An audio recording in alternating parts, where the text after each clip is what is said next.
this is ska, original and indigenous. The music of guitar, saxophone, trumpets, bass, and drum. This is ska. Original. These instruments are playing a monotonic grassroots rhythm. This beat has taken Jamaica by storm and is swiftly spreading to other parts of the world. Now, what is the authentic style of this new dance craze? Let's take a look-see, shall we?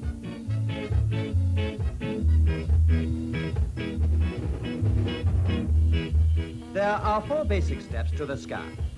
The first is to keep the beat with the upper half of the body, bowing forward with a straight back and a slight bend in both knees.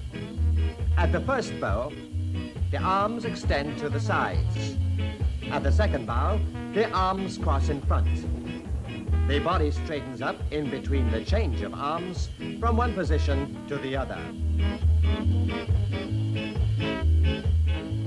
Basic step number 2 is practically the same as step number 1, but with the addition of a side step. First to the right by moving the right leg on the extension of the arms, then bringing up the left leg on the closing of the arms. Step number 3 is once again very similar, only the arms change. First right, then left, swing up and down in front of the body, finishing with the body beat when the right arm is in the air and then when the left arm is in the air. The arms are to be very relaxed and then swung on either side of the legs or between the legs. These basic steps may be done face to face or side by side with your partner.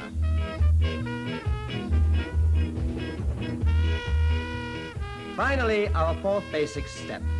Now, this is perhaps the most energetic of all the basic ska steps.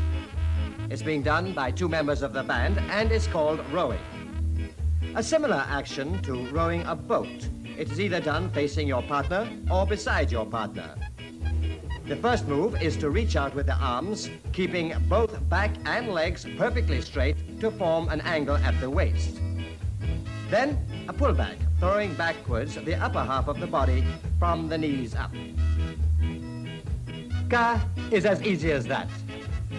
How about us joining a regular ska session?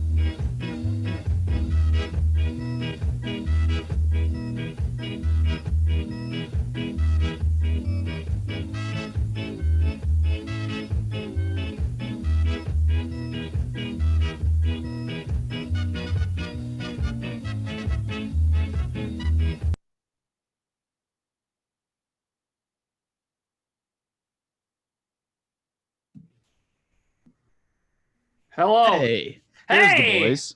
What's up? We're the boys. You may have heard about our exciting new series on Amazon Prime. Right when you said that, a friend texted me, literally just came in and said, has anyone seen The Boys? I was like, what the? Too many of The Boys. How's it going, can of coffee? Oh, just every day is the same as every other day. Trying to get by in a weird hermetically sealed virus existence. Are you talking about the pandemic, or are you talking about the life of a Senka can? Yes. I mean, there's a lot of similarities. It's sealed in a thing, and you only ever get to come out to get ground into a fucking pulp. So I've got some good news and some bad news. Actually, no, it's all good news. Yes. Our good friend, the artist formerly known as Venice Shoreline Chris, now Chris Murray, is on the line. Should we get this party started? Yeah, let's do it. Yeah, let's talk to the man. Bring him on in.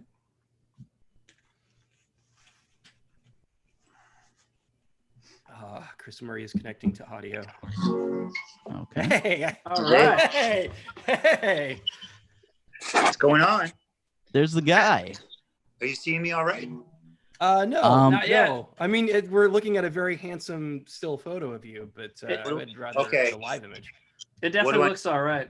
Let me see how I need to, what I need to do. Should be a little camera icon in the bottom there.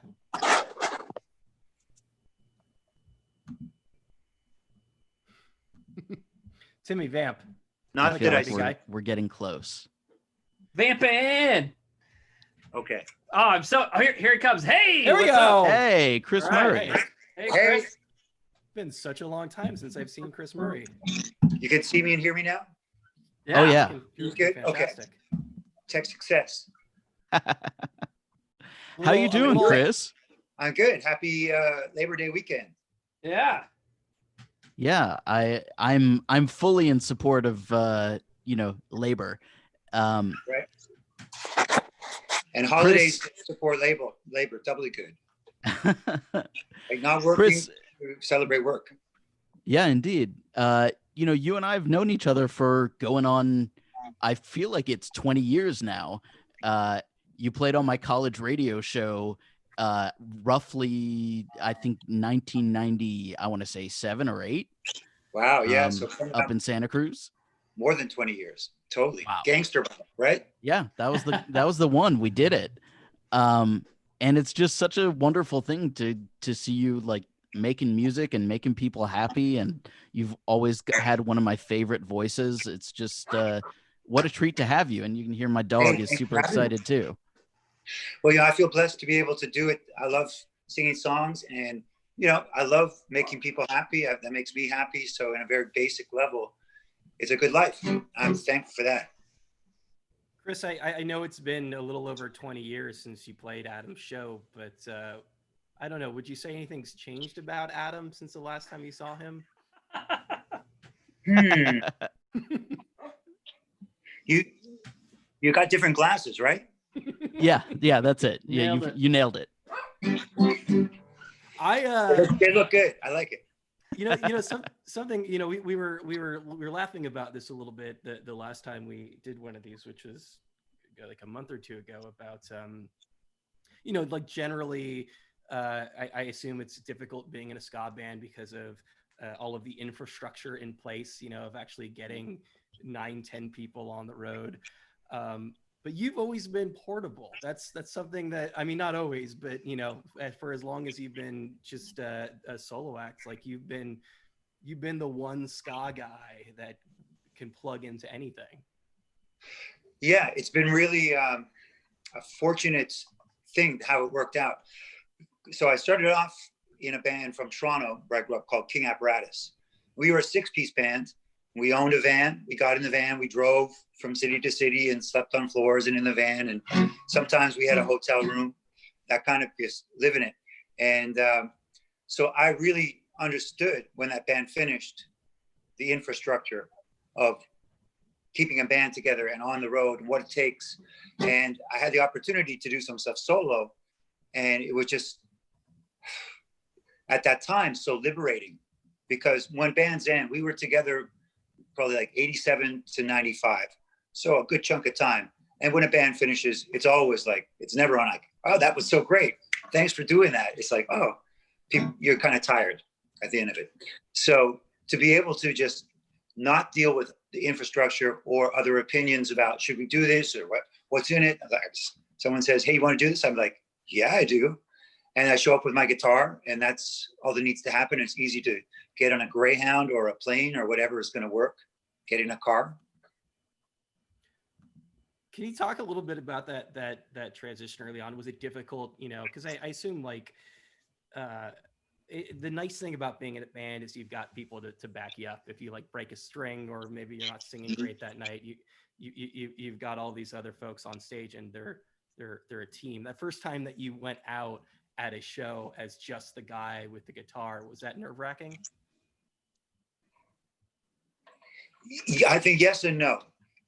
When I was growing up as a teenager, I was a summer camp counselor and there would be several guys with guitars, but I would be one of them. So I'm singing like 4 Strong Winds and Leaving on a Jet Plane.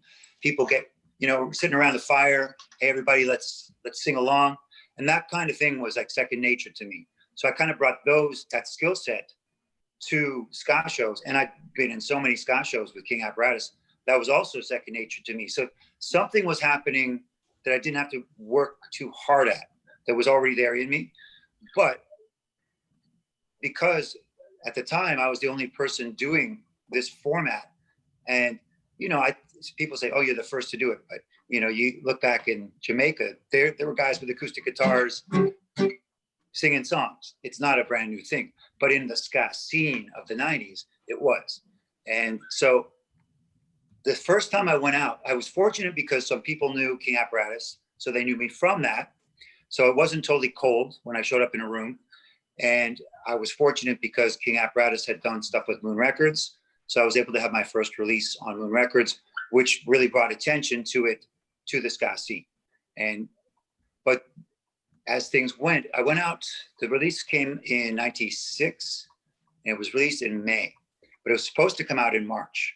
And I was good friends with Let's Go Bowling from Fresno, who at the time were like right up there with the top early third wave bands, like the Toasters and Let's Go Bowling and Scofflaws. They were like the upper echelon of things. And King Apparatus had done some stuff on the West Coast and up in Ontario with Let's Go Bowling.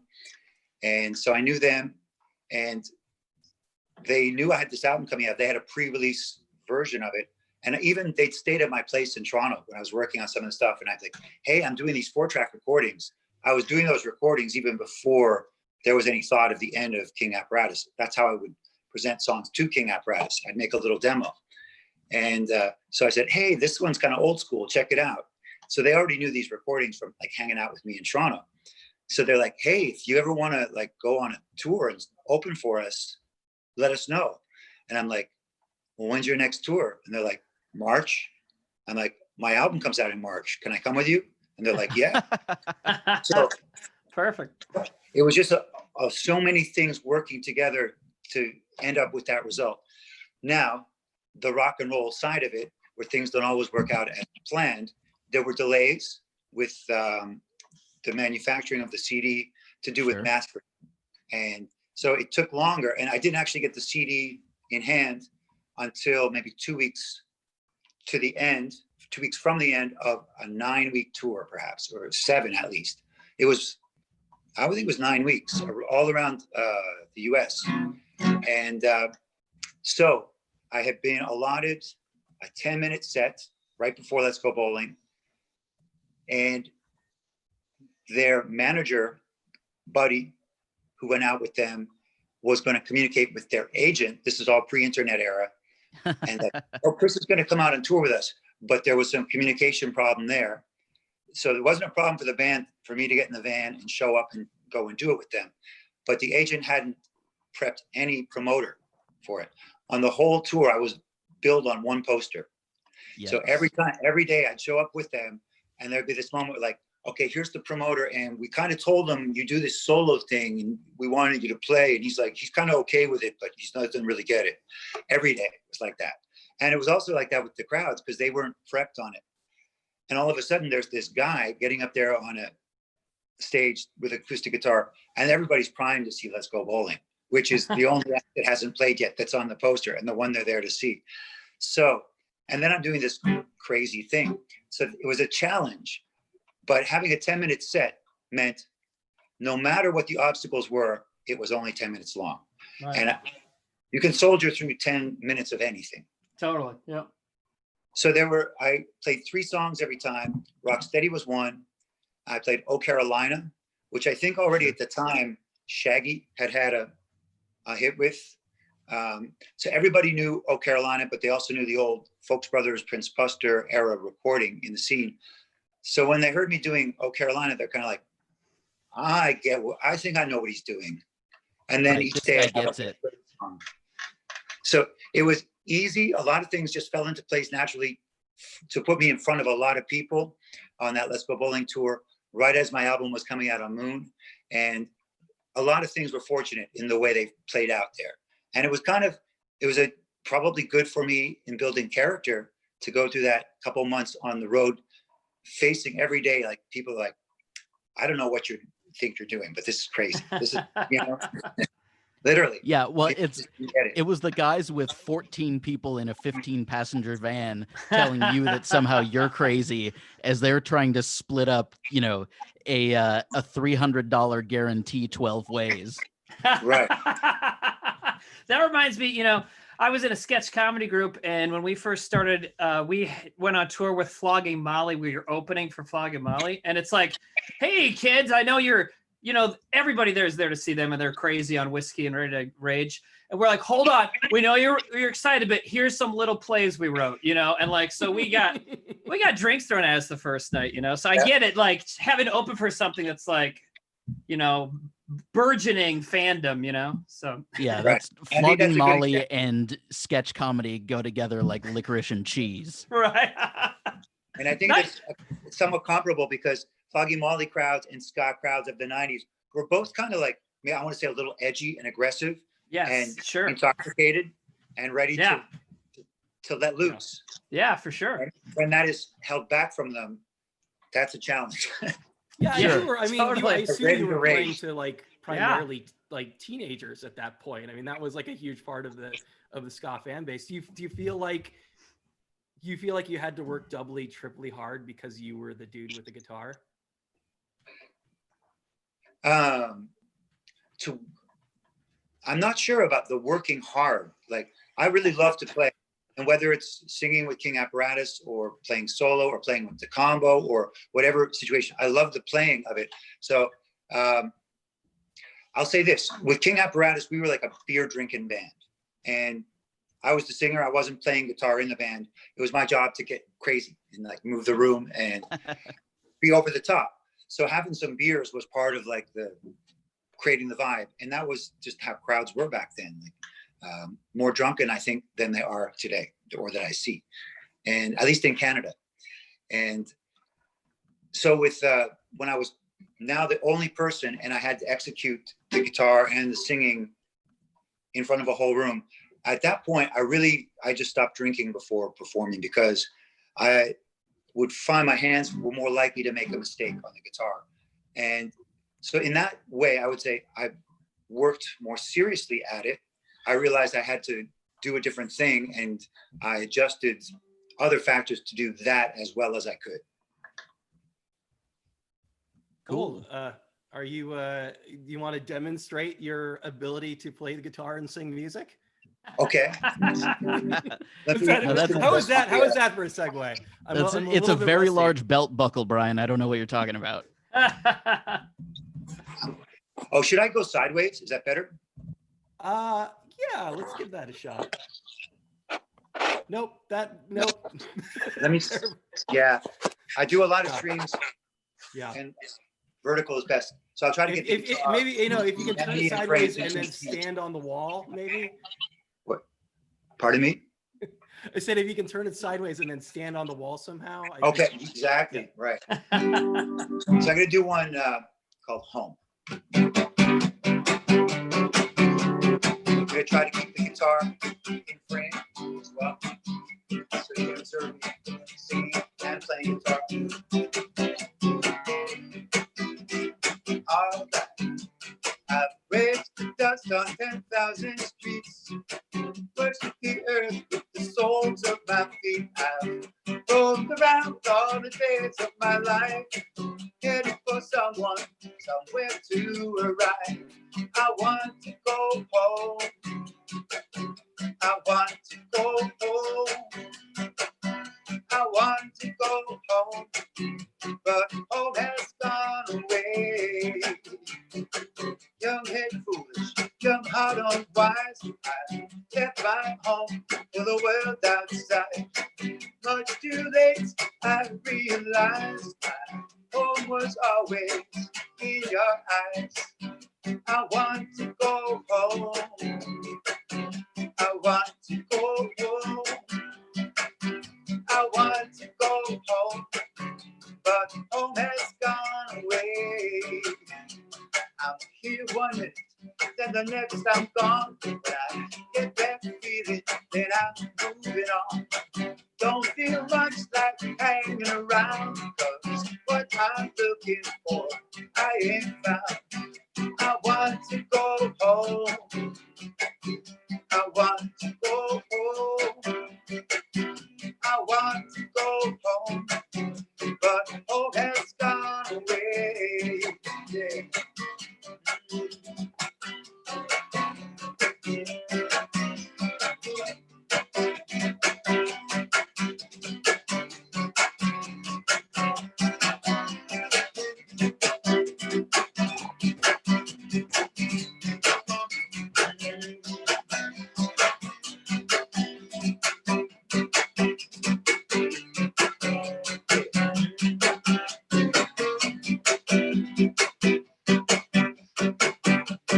country lanes and city lights, they smell so sweet and they shine so bright. There's so much in this world to see. Every place is calling me, but I want to go home. I want to go home. I want to go home, but home has gone away. I want to go home. I want to go home. I want to go home, but home has gone away. Yeah. Oh, that Right. ruled. That was Thanks. great. Man, I So, do yeah. feel like so good. we were talking about the I guess you kind of being a little bit more portable than a full ska band, and I assume that that's maybe worked in your favor. Obviously, this has been a really difficult time for the past several months, but like, you have something that you can just put out there without Yeah. having to coordinate a Zoom of 20 people. Absolutely. To be able to be self-contained and portable has really been a gift as far as the logistics of having a music career as a touring entertainer. As I said, with King Apparatus, I really knew the infrastructure and the challenges and the obstacles and the responsibility of maintaining that and having 6 people pay their rent instead of just like, I can take care of myself, and with King Apparatus as a band, we were limited pretty much to where we could drive. I think we got on a plane once or twice ever. And we never went to Europe. But as a solo act, I've been able to go to Europe endless times. And I've been in Brazil, Japan, South Korea, Indonesia. I played in Israel, Morocco, Mexico, endlessly, back to Canada all the time. Places that I've been in Australia, New Zealand as well.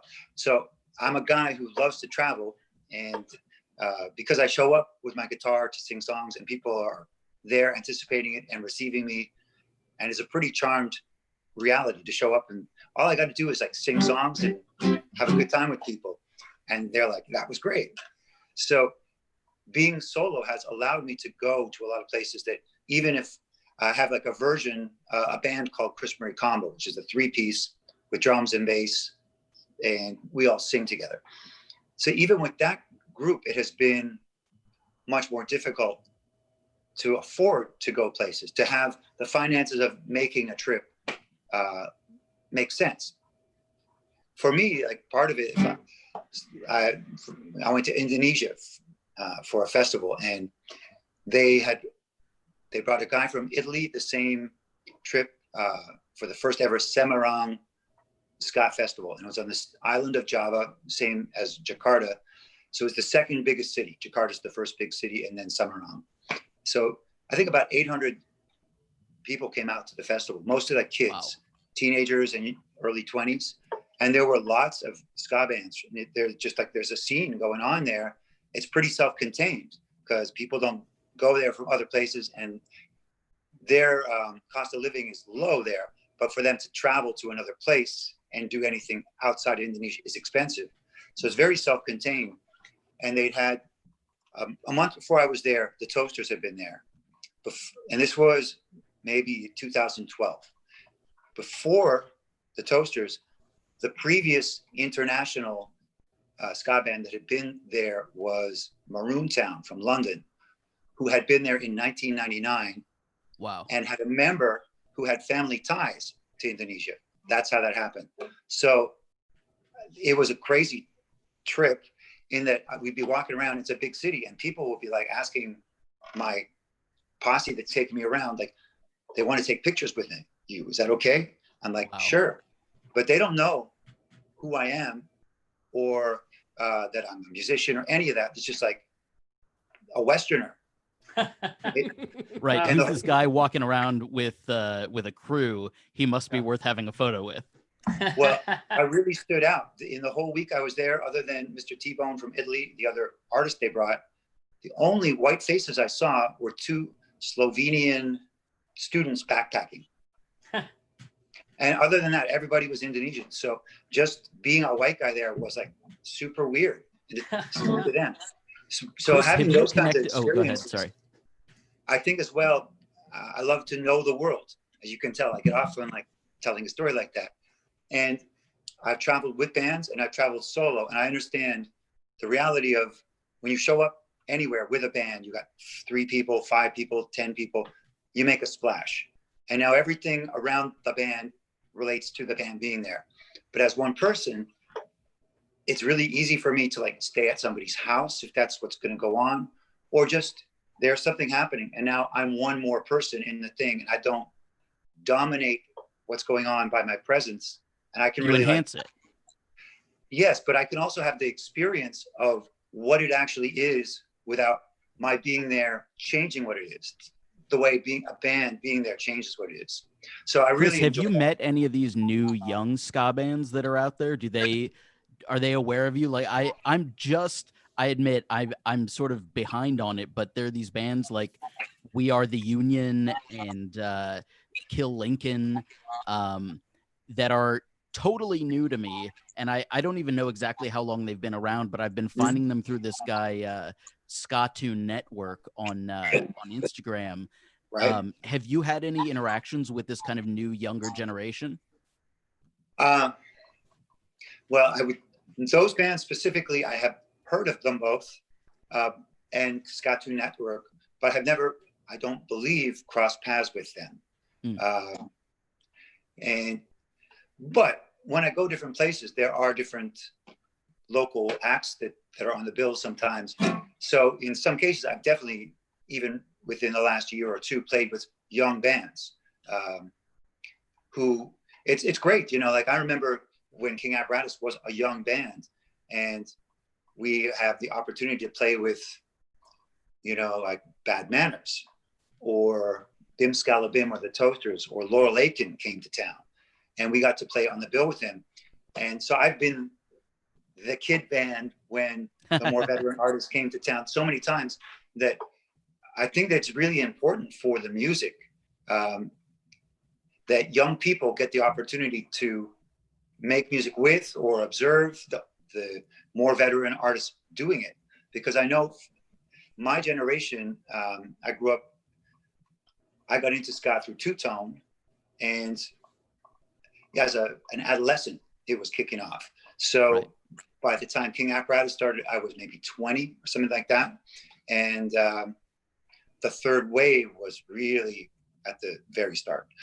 I didn't even know about the Toasters or anything like that until we'd been a band a couple of years. We didn't feel like we were part of some new wave. We were just like, we were a band that played ska because I was the singer, and I was kind of like, I want to play this Specials tune. And I was really insistent about that stuff. So I think that I know from having the opportunity to see a lot of the original Jamaican artists perform, and then within the last 20 years, especially some of the two-tone artists that I grew up listening to their recordings and knowing them note by note. And I'm like, I don't know how many times I've listened to the first Specials album, hundreds of times. And I know every note somehow in here. But to actually see the real musicians on their instruments making the sound, to observe that's how his arm is moving or whatever.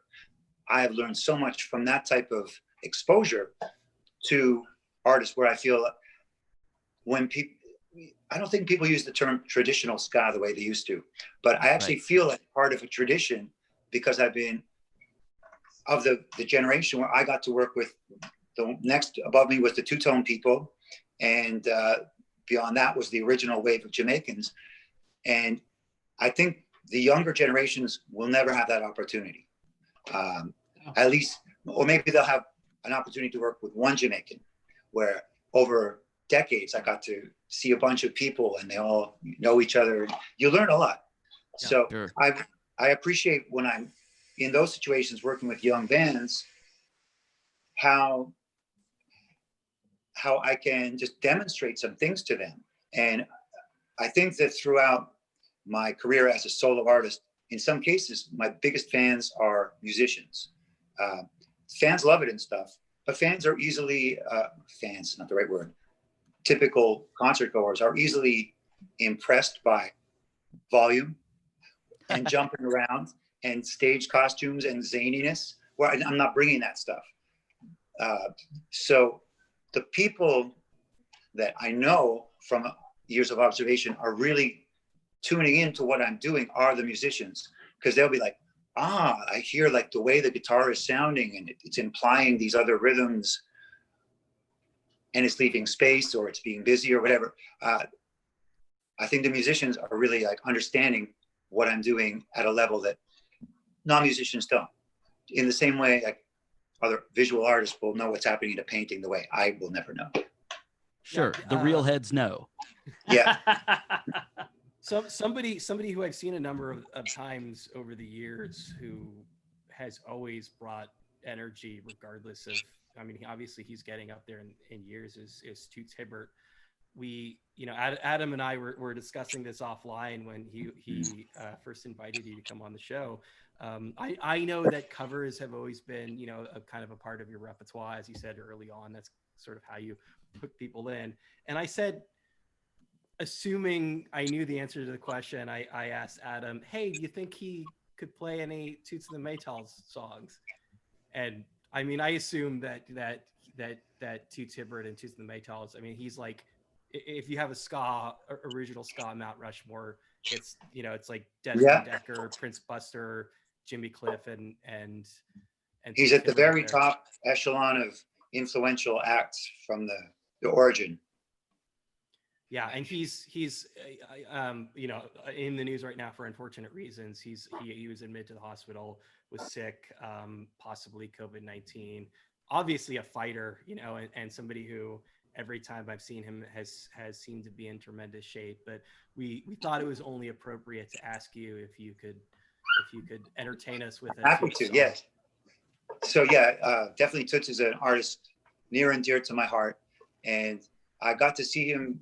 I've seen him a number of times over the years, but the first time I saw him would have been, I think, in '89 in Toronto. And I'll tell a quick version of the background of that. But Toronto has the third largest Jamaican population outside Jamaica, after London and New York. Commonwealth country, and a lot of people were leaving Jamaica in the 50s and 60s. Little community started. Once that starts, now a lot of relatives are coming. So with all the Jamaicans that came to Toronto, there were a lot of Jamaican musicians because it's not that big an island. And so people like Leroy Sibbles, Alton Ellis, Stranger Cole, Lord Tanamo, one of the vocalists from Scatolites, all lived in Toronto at various times. And there was enough of a community there that Jamaican artists would come up to Toronto for one show and then go back to Jamaica. So I saw Toots early on in a setting with a lot of Jamaicans. And he's a phenomenal performer. That he's burning on some other fuel than you and I, because his flame is super bright. I think I might have an idea what fuel he's burning if I had to guess. Right, but it's something that doesn't only mellow one out. I'll say that, because he's energetic. That's the times that I've seen him. It's always just otherworldly. You know, you see a guy who, when I saw him, even, you know, was in his 60s, that just is full of energy, dancing the whole show, has one of the greatest voices in music in general, but certainly in ska.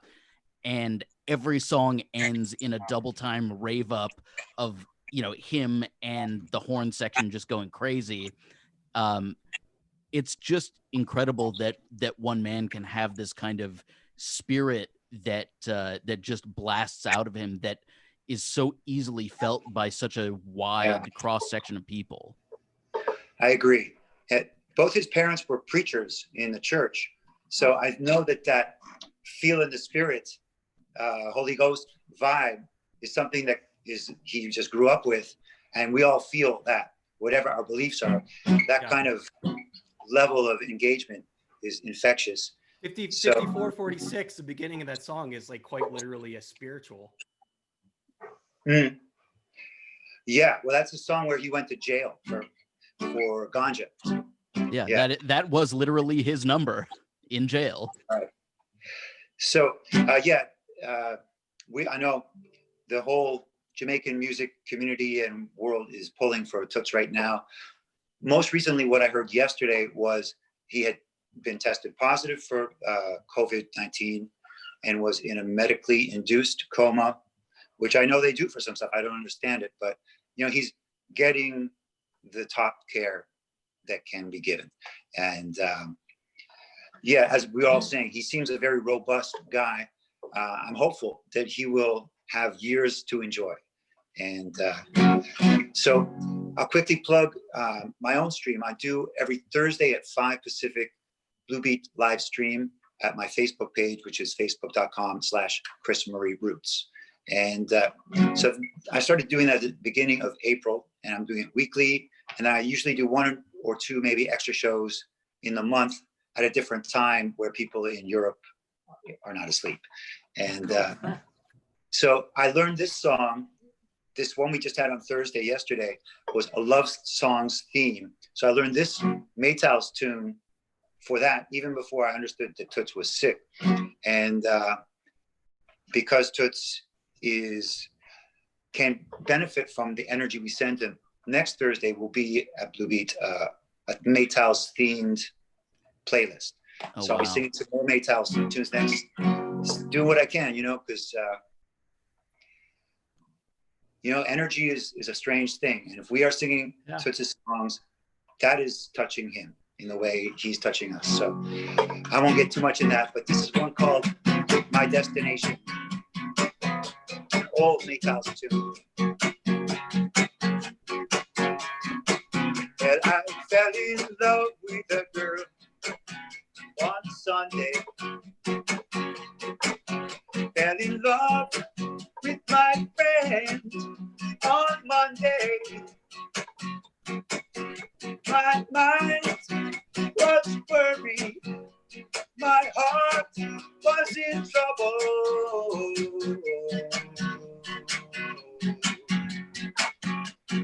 Give her fascination, her inspiration, and her destination.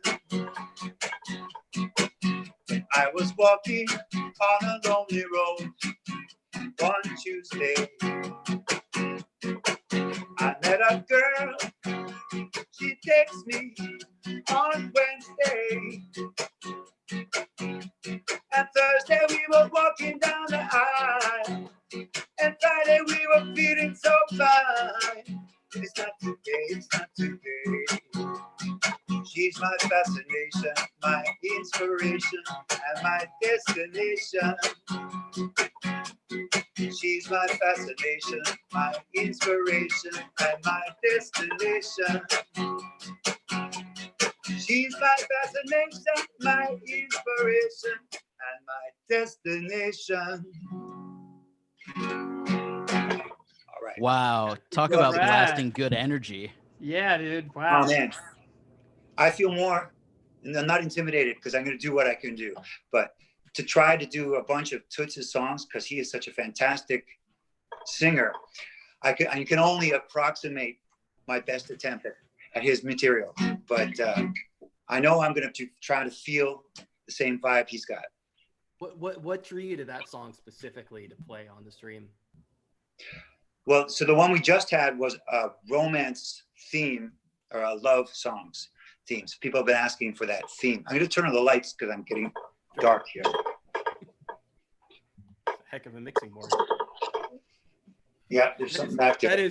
That's a little bit more than a 4-track you've got behind you there, Chris. Yes, more, definitely. And what were we just talking about? You were talking about playing a love song. That song, yeah. Love song. Okay. So it was just a tune I had always loved and had never actually sung. And a bunch of the Maytals tunes and the Toots tunes that I have in my repertoire are more, I want to say, in the spiritual side of what he does. There weren't so many love songs that I was as drawn to. So I'm like, I need to get a love song going for this theme.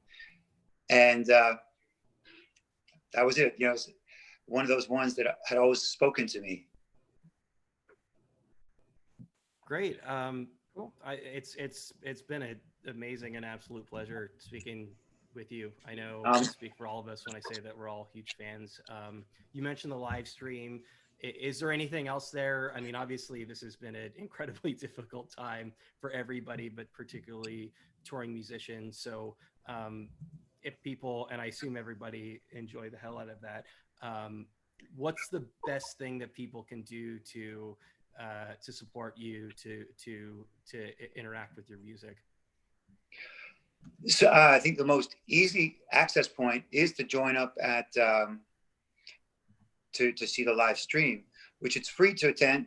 There's Venmo and PayPal info displayed there, and also on my Facebook, I've got a few profiles since they stopped you at 5,000. I needed additional ones, but so Chris Murray Music, or Chris Murray Music 1, or Chris Murray Music 2, or Chris Murray Roots. Those are my Facebook places. And I think that information is there as well. If someone wants to support directly in a financial way, that's the most direct path. But please come out and hang out and enjoy on Thursday. Also, I do have a very small label I run with a friend, and so I self-release my stuff right now. And the name of the label is Unstrictly Roots, UNSTR. It's just UNStrictlyRoots.com. And so as beyond my own solo stuff, I have some Chris Murray combo releases there. Another local ska band called Steady 45s. I did an album with them, and I did an album with a blues guy, Riz Orchestra. And so everything's kind of roots, but I'm trying not to say it's too defined. It's got to be Jamaican music, because I like some stuff that's not, and just want to have the freedom. I think that all music comes from the same place, and it's just a matter of different influences blending. You know what I mean? So absolutely. You can find me at unstrictlyroots.com as well. On Twitter, we do the ska, and I think I'm Chris Murray Music on IG, Instagram. All right. Thank you so much for coming and hanging out with us and playing some incredible music and sharing your voice with us. Yeah, that was great. Thanks for having me. Okay. All right. We'll see you, Chris. Take care. Thanks, Chris. My pleasure. Thank you.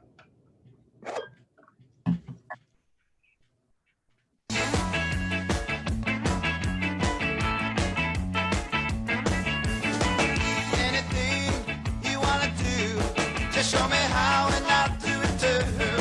Well, anytime you want to shout, you just got to give me something. Go to Stevie of the starry gale of my life. And in a high, and if we can name her price, we'll play my mother, my sister, my wife.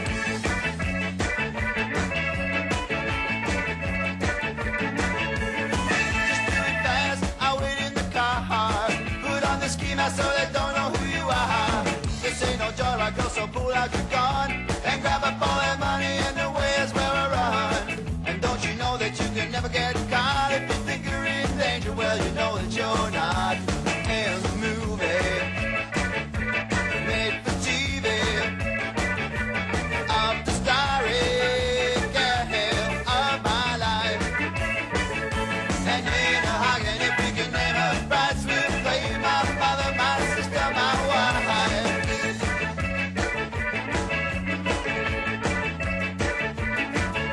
One little girl at the private tea for President Reagan and his wife Nancy. She was telling them, well, I don't like what I see, but she looked pretty good, so I gave her my key. Well, anytime you're in the neighborhood, come up and visit me. I'm a self-proclaimed top on the land of the free. In the movie made for TV of the starry gale of my life. And in a hog, and if we can name her price, we'll play my mother, my sister, my wife.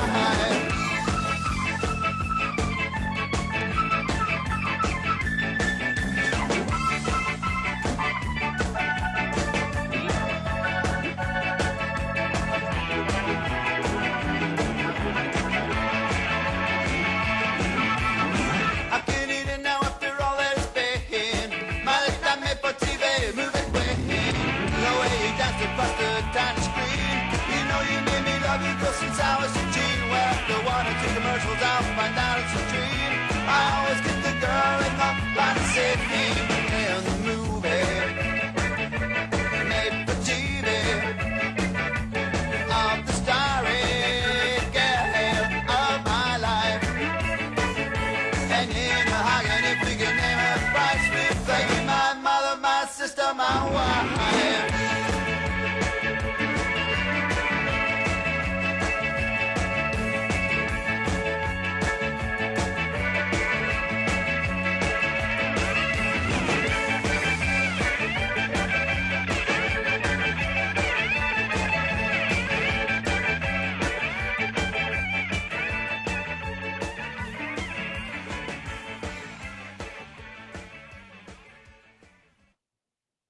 I love my that video. That video goodness. is so good.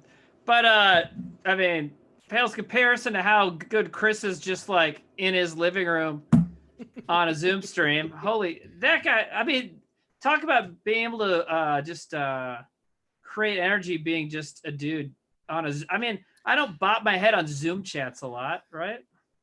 Yeah, I just hearing Yeah. that his voice and that kind of lilt and that perfect vibey playing, just in front of a phone propped up on something, and you're just right there locked in with him. Such a special thing. Yeah. It's I'm glad he talks a bit about King Apparatus. We just played a song by his first band, King Apparatus, because I probably, like a lot of other kids who were in and around the third wave ska scene, was first familiarized with Chris because I saw him play these shows, which again, he was this just complete anomaly. You have these like giant ska ensembles, and then he would play in front of them and completely blow them out of water. But I remember, it wasn't until like a couple of years later that I discovered the King Apparatus catalog, and it was just like, oh my God, there's more of this guy, and there's like this guy with a proper full-on ska band. Yeah. I love the shots in that video of the band like playing up close to the camera and stuff too. I always wanted to ask him like specifically about that song, because I think King Apparatus only had a couple of records on that, and that song specifically, what the obsession with Nita Hagen was. Yeah. I think that was just like she was a Canadian actress of the moment. I think that might be as far as it goes. Okay. You don't. Yeah, I think pretty ska kind of thing, like, hey, let's also just having her play your like all of the women that you're related to. Right. I have that thought too. There are some deeper things going on. Yeah. Is there an Oedipal kind of thing that he's trying to get at there? Yeah. Like there could be, but okay. So she was a famous actress in Canada. So that would have been German what? actress, I think. Yeah. Oh, German actress. Okay. Early mid 90s. What was she on? She was 80s. She was like 70s, Oh, okay. 80s, late 70s, early 80s. I think she was a musician too. I think she had some like new wave hits as well. Why do I think? Wait, that's not the. No, never mind. I was gonna say Kate something Bush. You're stupid. thinking of Kate Bush. It's not No, 99 Luft balloons, Nina. Thank you. I love that you and I every woman in the 80s are on the in same Germany. stupid person. Me and the can of beans, the can of coffee beans, we're on the same like version of dumb guy. So I'm glad that you got that. But you're right. You're ground, by the way. You're not. I just want to clear this up. That Adam is drip grind. No, but drip grind is the style. But does that mean that they're ground inside, or I think that grind is? they're intended to grind? Okay. Yeah, I think it would say. We're gonna have to. So one of these episodes, we're gonna have to rip off the top of his head and look inside. Yeah, no, we're gonna have to feast on Adam's contents before the show. The end of the movie Hannibal, where they've got him numbed and there's eating his brains out of his skull. That's what I'm getting at here. Anyways, welcome back to the Cannibalism Nina Hagen podcast. How's it going, everybody? Well, now that I fear for my episode. life, I think it's probably about time that I peace out. I have a small and dictatorial dog to whom I am subject in every way, and he's requiring some time in the out of doors. So I'm gonna see you guys later, but please keep skanking in my absence. Is it difficult to own it and walk a dog when you're a sentient can of ground beans? Or maybe not ground beans? I suppose for some it might be, but for me it's no trouble at all. Wow. That's a very confident can of beans. That's the kind of coffee I want to drink. Yeah, well, Adam, I am by definition full of beans. Do you well, Oh, Jesus. there it is. You can And only on use that note, joke. I will see myself out. Adam, That's when the cane comes by. Do you Puggle enthusiast, do you want to plug anything before you go? Yeah, tomorrow at 5 p.m. Pacific, 8 p.m. Eastern, other times in other places, you can see my weekly stream with the comedian Rick Wood. It's the #1 show on Twitch, so you probably want to get on it, because it's so popular. That's twitch.tv/1 exactly how you think you'd spell it. That's twitch.tv/#1 show. I was going to say, isn't the #1 show on Twitch? That's us.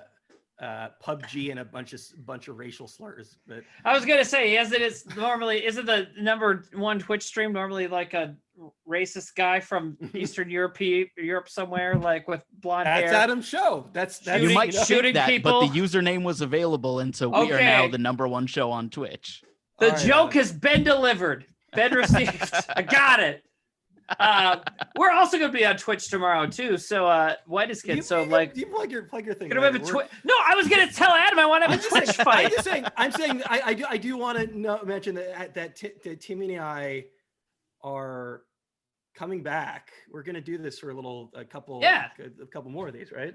I mean, tonight. Yeah. Just like All last month, Adam had to wuss out early and we stayed in there like the real heroes. That's right. Yeah, Adam, I'm bad. I'll see you guys later.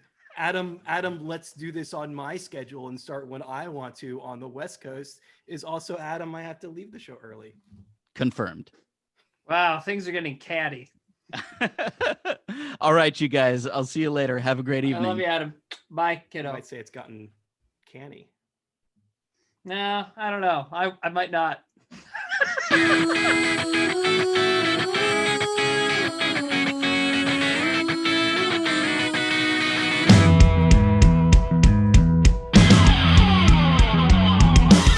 Lost again, somebody tell me how to get there. 'Cause I can't take another handshake or another blank stare. Thought I knew what I had to do to get through to you. Guess your head is thicker than I thought. You know I am starting to think that it might be you. 'Cause I know you've got a lot of things and people you look to. Do you believe that I never see what you're doing to me? I'll keep smiling till the door closes behind me. I know where I wanna go, but I just don't know, no, I just don't know how to get there. I know where I wanna go, but I just don't know, no, I just don't know how to get there.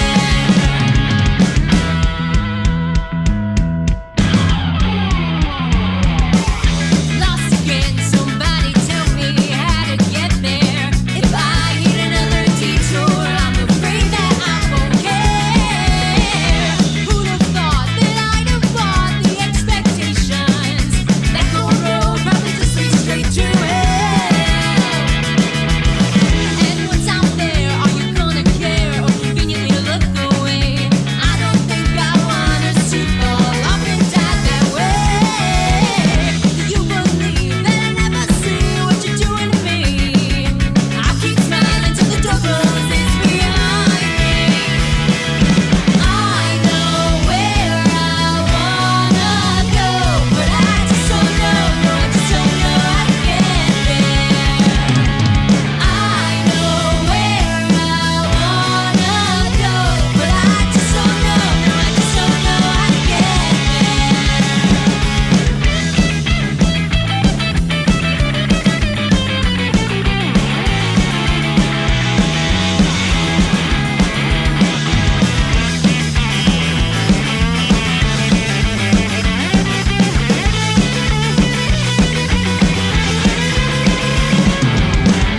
know where I wanna go, but I just don't know, no, I just don't know how to get there. I know where I wanna go, but I just don't know, no, I just don't know how to get there. Do you? Do you? Do you? Do you? Do you?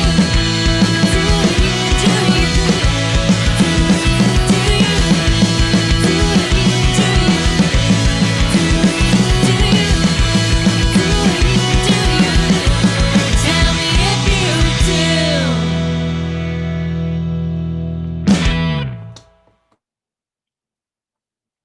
You gotta unmute there, buddy. I tried to, then I hit a different button. That was Yeah. awesome. That was great. What? That's okay. So let me pull back the curtain a little bit. I actually think we talked about this on the last show, but you, me, and Adam have been talking about doing a ska cast, a ska podcast for a while. We recorded a couple episodes. My good buddy Bryce did some artwork. We got pretty far into it, and then, as I said, We got a theme song. We had a theme song. Oh yeah, by the great James Rickman. Yeah, from Slow Gherkin. A band, Yeah. maybe not. Play some of them later. Anyway, we got pretty far down the road, and then my face stopped working, and the world fell apart, and we well, let's just say it's on the back burner for a while. But one of the conversations we kept having was, there's new ska bands, right? Like, Right. Yeah. Not everyone wants to hear three like soon to be middle-aged white guys necessarily talking about bands that they saw 25 years ago. Right.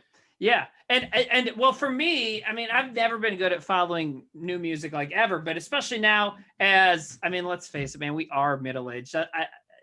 That's soon to be, whatever. Yeah. Anyways, because I'm only going to get to 78, so I'm halfway there.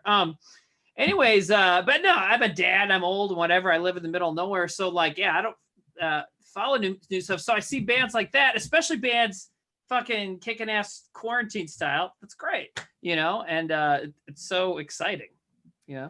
So that was I think that was members of several different ska bands. The one that I'm most familiar with, which featured, I think, a bunch of the members, including one of the two women singing, was a band called Bite Me Bambi. And it was a cover of course, the Dance Hall Crashers, which is a band that old people such as Timmy and myself are, in fact, familiar with. There you go. Yeah. I really, the more this thing, whatever we do, podcast or this, however further it comes along, it's only going to become more apparent that I do not know what I'm talking about. So it's really fun to learn things. Yeah. Yeah. It's a similar premise as the last time you and I did a podcast, which is, I'll do the production and you'll be the funny guy who had a TV show. He just goes, ah! And but let's be honest, okay, yes, I was on TV and I'm funny, and you and I have been friends for a long time. But the reason I got involved in the ska thing with you guys, I mean, because you and Adam know everybody and your stuff, going way far back. I was in a high school ska band, and that's that's my only credentials. I also have black and white checkered Vans, deck shoes. Those are my only two credentials. It was something I wish I could remember, because I mean, that was something that, I mean, it's not like something that you talk about a lot, but it was something that came up at some point organically over the course of us doing a podcast. Yeah, the one that was like about my life and stuff. Yeah. So yeah, because it's one of those things, when I came up and joined the Whitest Kids, and when I moved to New York, we did all that. The way we did things in that group was similar to how being in a band. And so, it was, I don't know, like I brought that kind of, it was fun to find that kind of thing again. But being in a music band was great. A music band. Yeah, I am gonna enjoy this journey of finding some of these groups. I think one of the things that we talked about a few times, and this is, and again, to pull back the curtain even further, something that we realized after doing about 2 episodes of this podcast is that we ran out of material pretty quickly. Material like what? Like bands to talk about? No. I mean, it's not. It's no. It's not so much that there aren't a lot of bands out there, but it's more that like we're, we thought it was a good idea to, to bring some like anecdotes and personal experience. And we found out that like that runs out pretty quickly, that when it comes to like doing a show that's hyper focused on a topic like this, you end up kind of circling around the same ideas over and over again. And one of them is in the fact that like full disclosure, I don't think, at least before we started doing the show again, any of us were spending a lot of our free time listening to ska music. Right. I certainly had fallen off the horse a little bit, and now I'm back on the horse. Are you back on the horse? Dude, and I mean, going along with the theme the last few minutes that I don't know shit. I didn't even know much about older ska, but now I've been listening to more specials and like starting to download some other stuff. And I've been blasted. I mean, ask my daughter. I mean, I don't let you talk to her, but if I did, you could ask my daughter about like every time she gets to the minivan, it's like, you know, there goes the rhythm, there goes the bouncy, there goes the pit up, and so she's probably getting sick of it. So, but yeah, I've definitely been blasting the ska more now. Yeah. So I'm gonna give you a couple of so we're playing music videos all hour into the next it's like hour. a jukebox. Yeah, I'm gonna give you a choice here of you want something old, you want something two-tone, you want something third wave, or would you like another new selection from some folks in quarantine? Oh, you know what? I don't want to double up the quarantine because I want to space those out. Because to me, I treasure them. Like the last time we did this, we watched that one of that Japanese band in the hotel room. But that was a quarantine. I've got a surprise. That was not in quarantine. That was in fact the opposite of quarantine. That was. Oh, but we had what was the band we got in quarantine last time? Was it Slackers? Well, it was the Slackers, but the Tokyo Ska Paradise Orchestra was. Oh, you still there? Yeah. Okay. Timmy? Okay. Yeah, I got you now. The reason why you were conflating the two is because they were in fact the opposite of quarantine, which it was a ska orchestra in a hotel room in Austin. Yes. And we both had mini panic attacks because and this has been happening to me as I'm watching all of these like shows at these major festivals of all of these people not socially distancing and wearing masks. My brain has been completely rewired by this quarantine. Yeah, dude, I'm even getting it reading books now. Like when someone's like, and then he touched their face, I'm like, fuck, God, why was he? Yeah. I read a lot of books about face touching. Yeah. Okay, so I need to make a choice. So you got like old ska, like first wave, two-tone, second wave, third wave, the stuff when we were young, and had our whole lives ahead of us. Young, dumb, and full of fun. Yes, or so we've knocked out the quarantine. Which wave? Yeah. Okay, so I could pick first, second, third, or fourth/quarantine wave. COVID wave, COVID-19. Yeah. Okay. That's actually, I think that might be right because I have two. Or wild card. Okay, I'm gonna go wild card because I got a good wild card for you. I got a wild card. I trust you with my life. Go for it. I don't know. I wish I had like a weird, like a I don't know how to gamble, a slot machine like dial that I could. Anyways. Yeah. Wild card. I think there's a chance you've seen this because this is not like completely obscure, but my friend, if you have not seen this, you're in for a treat. Yes, this sounds good. Play it.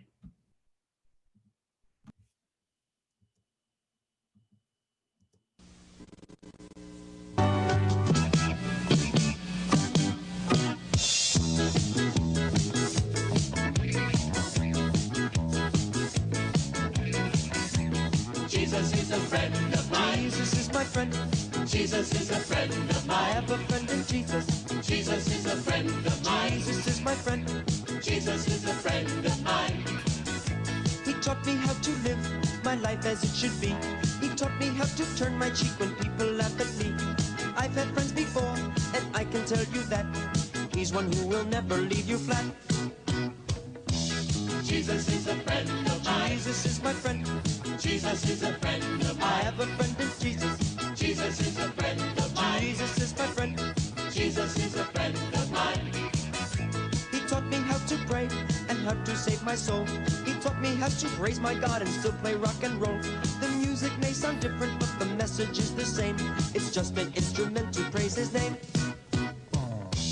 Jesus is a friend of mine. Jesus is my friend. Jesus is a friend of I mine. have a friend in Jesus. Jesus is a friend of mine. Jesus is a friend of mine. Jesus is a friend of mine.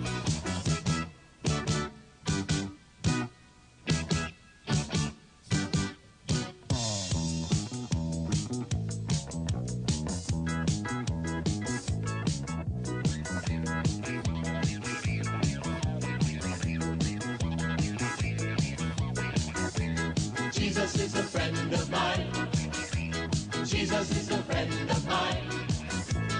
Once I tried to run and hide. But Jesus came and found me and he touched me down inside. He is like a Mountie, he always gets his man. And he'll zap you any way he can. Zap. Jesus is a friend of mine. Jesus is my friend. Jesus is a friend of mine. I have a friend in Jesus. Jesus is a friend of mine. Jesus is my friend. Jesus is a friend of mine. He loves me when I'm right. He loves me when I'm wrong. He loves me when I waste my time by writing silly songs. He loves me when I'm quiet and I have nothing to say. He'll love me when I'm perfect if I ever get that way. Jesus is a friend of mine. Jesus is my friend. Jesus is a friend of I mine. have a friend in Jesus. Jesus is a friend of mine. Jesus is my friend. Jesus is a friend of I mine. have a friend in Jesus. Jesus is a friend of mine. Jesus. Jesus is a friend of mine.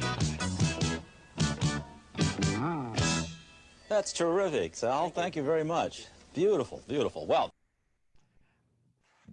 I mean, so many questions. Now, here's another thing though. Wait, Yeah. did you? I just heard a little bit of this the other day, and I forget where and why and how.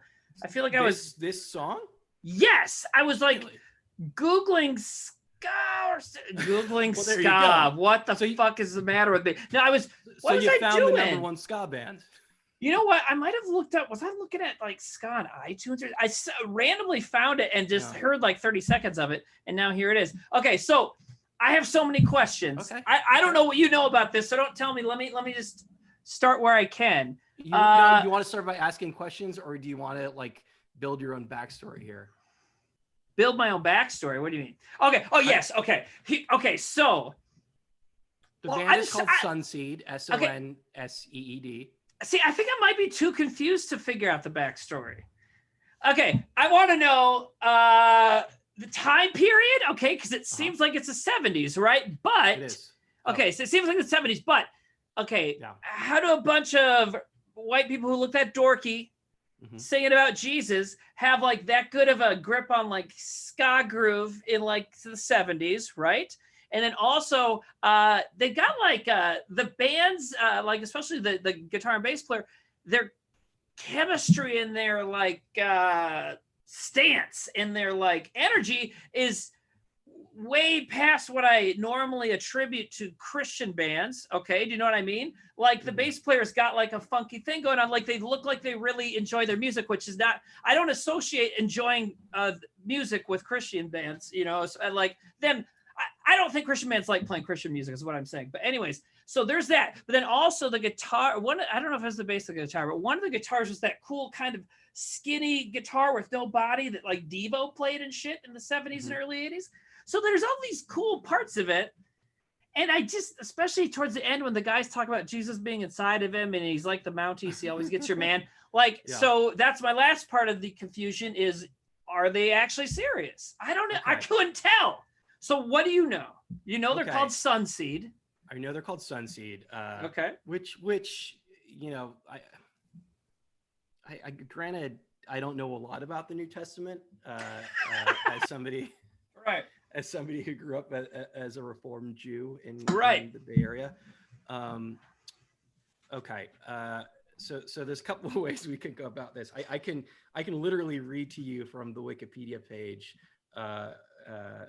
I can give you some of the Cliff's notes of the truth is I don't know a lot. I know that for whatever reason, this had gone viral or semi-viral 5 to 10 years ago.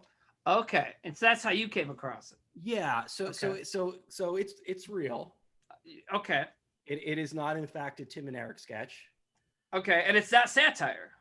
It's not. It's not satire. It's from Sunseed, which according to Wikipedia is a Roman Catholic pop band formed at the Church of Our Lady Perpetual Help in Brooklyn, New York, in the late 70s.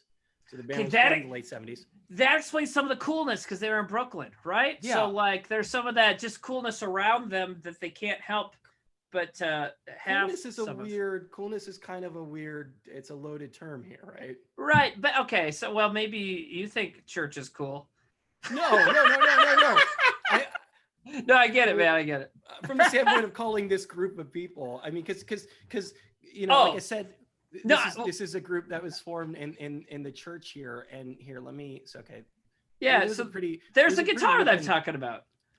Yeah, I like a thunder, Yeah. thunder stick or Yeah, it's or cool, man. Yeah. stick or something. But then there's this group right here, right? Mhm. Yes. seems to just be the choir. Right, but okay, that girl that you're frozen on right now. Now, when I lived in Brooklyn and you lived in the Brooklyn Queens area in like 0304, how many cool people looked like that? Fucking all of them. You know what I mean? No, this she woman, could have a podcast. she may be a dork then, Yeah. but she was ahead of her time. And when I'm not saying this band is cool, but I'm saying that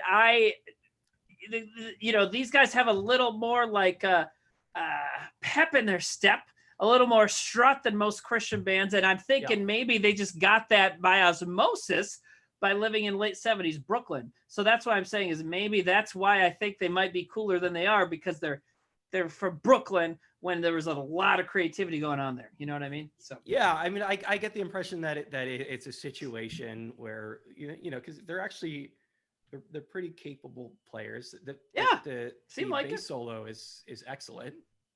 It's a little like that's what the guy was kind of getting Elvis into. Costello, Regatta de Blanc in there. Yeah, there's like a new wavy shit. And they're like I said, that the grooviness, not like whatever. I'm a dad, I can say grooviness. The grooviness of that ska that they're playing at that time period, to me, is above church people. And so that's why I'm like kind of confused. But I like it. So I'm a Sunseed fan. Yeah, let me give you some. Let me just like do what everybody loves out of a podcast, which is let me read you some snippets of the Wikipedia article I'm looking at. Dispersing of facts. Yeah.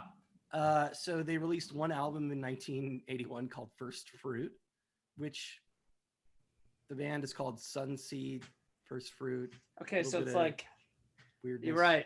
It's like a conceptual. It's a conceptual kind of deal, right? Like we are the seed. Here's the first fruit we're giving you. Okay, go on. Sorry.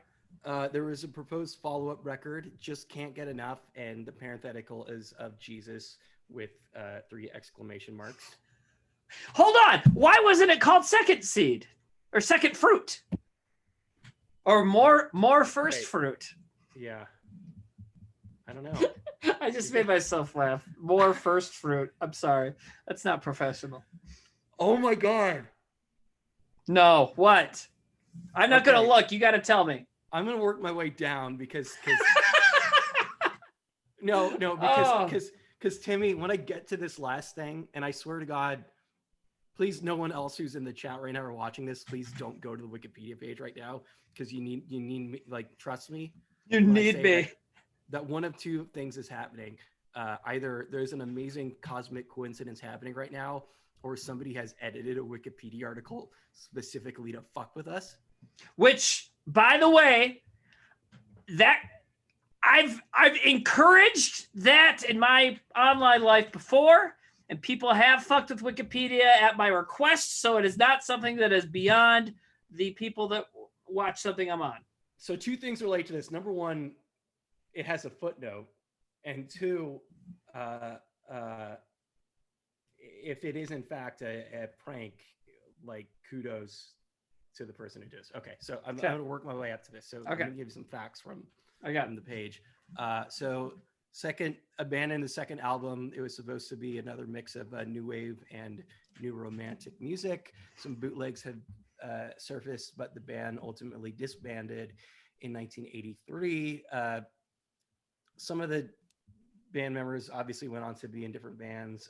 The drummer, Nikki Shiara, became a district manager in Sunset Park, Brooklyn. He died in 1993 after apparently choking on a sandwich.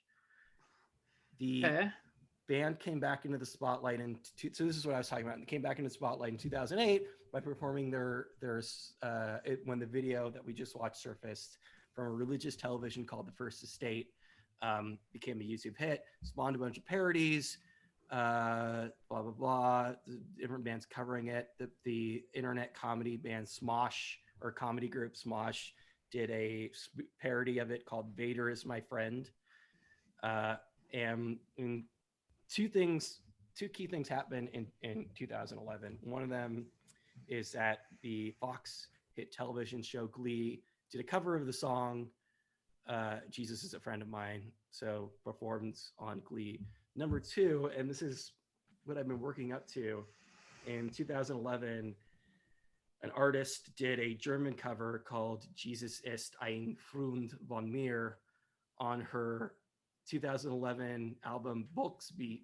Do you know who that artist was, Timmy? No way! It was Nina Hagen. Nina Balloons. No, Nina who? Not Nina Balloons, the other Nina.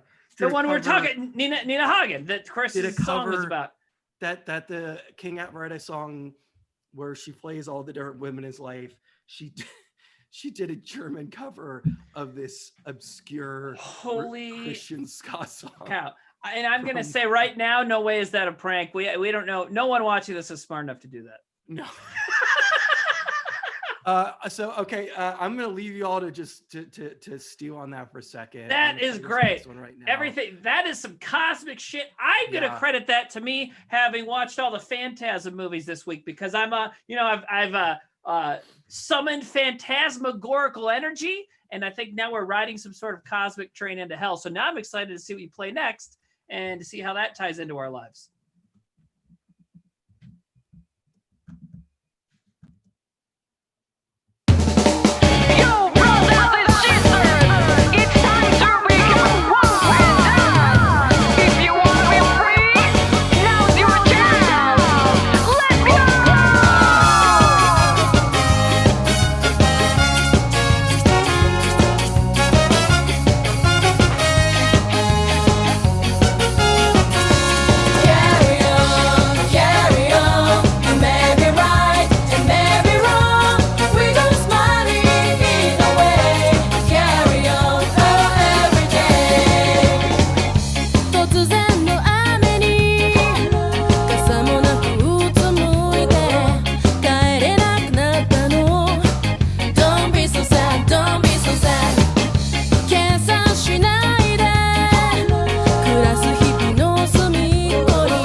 That was great. All right. That was good. Who was that? Oh, that sorry. combines three of my favorite things: Japan. Japanese culture, Yes. ska music, Right. Baseball. and well, yeah, okay, four. You love baseball. What's the I- other thing? Wait, yeah, Beach? no, music videos where musicians are playing and none of their instruments are obviously plugged in. Yes, that's a great thing. But I don't know, man. I mean, I know that you love baseball, so I thought that was number three. I do. No, that's right. I didn't even think of that. And I love that Japanese baseball, the NPB as well. But the funny thing, and I didn't notice that until playing it right now, was the so obviously none of their instruments, including the keyboard, were plugged in, but there was a stage monitor. Yes. So, and I don't know. Did you notice that behind the drummer there was a stage monitor? Yeah, okay. Oh, you gonna do your Yeah. thing. Yes, So okay. let's see. So Wait, where is it? Let's there it see is. here. There was. Yep, there was. I Uh, saw it for a second. there we There go. it Yeah. is. This is difficult. Now, do Yeah. you think So Do you- I think one of two things happens here. Let me get your theory and see if it's the same as mine. Okay, well, I kind of have two as well. Obviously, the first one is they're messing with you. They're like, okay, we know that you can tell we're not playing instruments. Wouldn't it be Yeah. funny to have a speaker here? Or, and this is probably more likely, having been in the position of filming stuff and having it not go the way you want. Yeah. They started trying to have stuff plugged in because they knew it would look cool being out on the beach like that, and then it just didn't work out. But they left the monitor there. I actually had two different theories. Oh, good, more exciting. Well, I mean, one of them was just that it was just visual that they wanted to complete it. But I think the more realistic one is that they were actually using the monitor to play back the music for them to lip sync to. Oh, yeah, you know what? That Yeah. probably is right. However, is that plugged in though? Well, see, the resolution isn't good enough. It All just, right. it's such a weird because it's a stage monitor. So for those Yes. people who don't know, if you're in a band, at the lip of the stage, there are these little speakers that play back the music, so you could hear Yeah. what you sound like. If you don't know, it's the thing the front man always puts his leg on. It's the thing Freddie Yeah. Mercury, one of those where you just like, that thing. Yeah. Oh my God. So, Okay. and the reason why I bring that up specifically is because it's a really weird thing to if you're only going to do one thing to have there. Yeah. Well, and I mean, when you're making a music video, you could just play it on a CD player as long as the people that need to lip Sure. sync can hear it. So Yeah. Anyways. Yeah. I don't know, like if feasibly even like would it be plugged into a generator? Is it Right. plugged into the sea? Are they harnessing the power? is of it the plugged into the tides? sea? It's just like it's plugged into a jellyfish. Yeah. And jellyfish's bioelectricity is okay. I know that we've had two ska legends, right? The first two episodes, right? Dan Potthast, Chris Murray. Next Correct. episode, let's get whoever directed that video and really grill whoever it is, and be like, give us the answers. So you want to go from having these two very legendary, charismatic Statesman of frontmen ska to a having probably Japanese likely director person who maybe doesn't speak English. who I will berate. No, I'm just kidding. I would love that. You think that what people don't get enough out of shows like this is like a director's commentary for a video Right. that they probably haven't Is seen. a white guy yelling at somebody. We don't do that enough. Where do we get that kind of content? So I don't know a lot about this group. I know they're Oh, called I was gonna ask. Okay. a ska band, which I believe is Japanese for we are a ska band. Nice. I like that. And they're sort of the vibe I get from them is, it is sort of like a poppy girl group style. Uh-huh. But all of their songs do in fact seem to be ska music, and they're fairly contemporary. That was from Right. I think 2014, and they have a lot of videos from 2016. So That's cool. ska music is alive and well on the island yeah. of Japan. And you know what? I mean, when I think about it, and again, as I keep saying, I don't know everything, but an all-girl ska group, how often do you see that? I mean, you know what I mean? There are precedents. There is a two-tone precedent, a band called the Body Snatchers. Are you familiar with Oh, them? I've heard them. Okay, Cool. featuring Rhoda Dakar, Okay. who would go on to be the front woman of the Special, AKA, which is Sure. the Specials were after Jerry Dahmer's quit the band. Yeah, I think there are, but you're right. I mean, it is it's not something that you see a lot, and it's fun to see. You know, it's cool. yeah, and this is probably a completely inapt comparison, but are you familiar with the band Baby Metal? Yeah. Well, I was gonna say softball, so you know, Okay. it made me think of softball too, because I've been listening to my softball LP a lot. So you know, but Yeah, I yes, mean- Baby Metal, yeah. Not a ska band by any No. stretch of the imagination. Except for being very silly and Yeah. having a kitschy thing. Maybe they are related to ska. Maybe that's why dudes like I thought Baby Metal was like amazing when they came out. You know? I thought Yeah, it was- they're musically perhaps the polar opposite of ska music. They are Right. in fact a death metal or black metal bands. But yeah, all definitely fronted death metal, by, extreme power metal. young women in schoolgirl outfits. Right. So here's what I'm gonna do. I'm gonna play one more. We'll come back. We'll say goodbye. And how's that sound? That sounds great. Okay. I feel bad playing this one without Adam here. Why did he Should I save suggest it? it? Is it the Well, other one like- he sent? No, it's just Oh. it's we were talking about Slow Gherkin before. Oh, and Adam. Well, you know, but I mean, I like Slow Gherkin a lot, so Sure. I'm sure we could find. I know you guys do. Adam obviously does. So let's. I mean, like I said, James from Slow Gherkin did our Mhm. theme song that eventually you'll get to hear, America. And yeah, so I what said if the play video whatever. is just what if the video is just a WAV file of the theme song?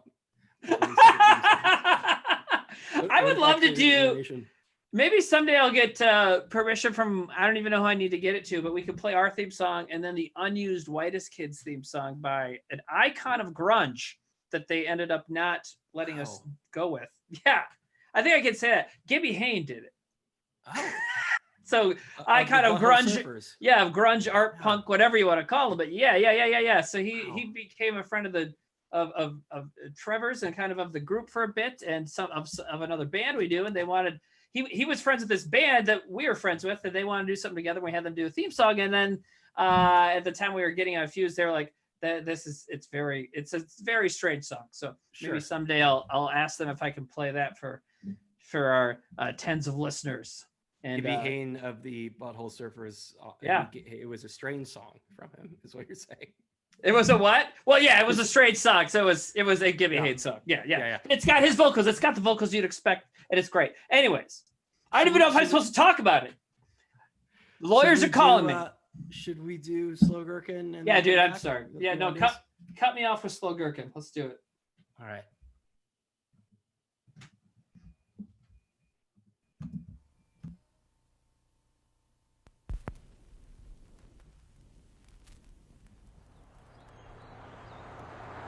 Yes.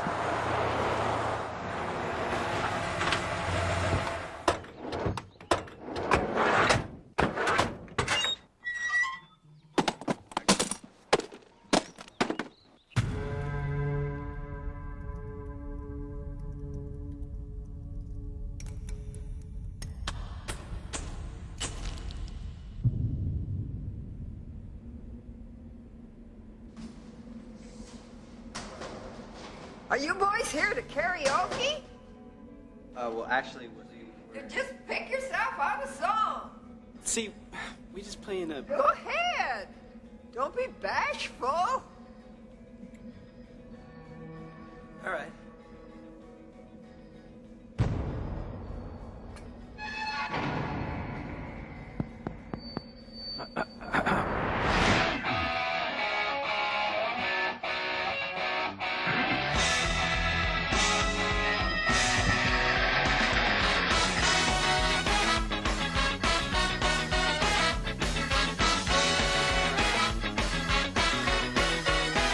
When I'm dancing, staring at the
Dude, I love that so much.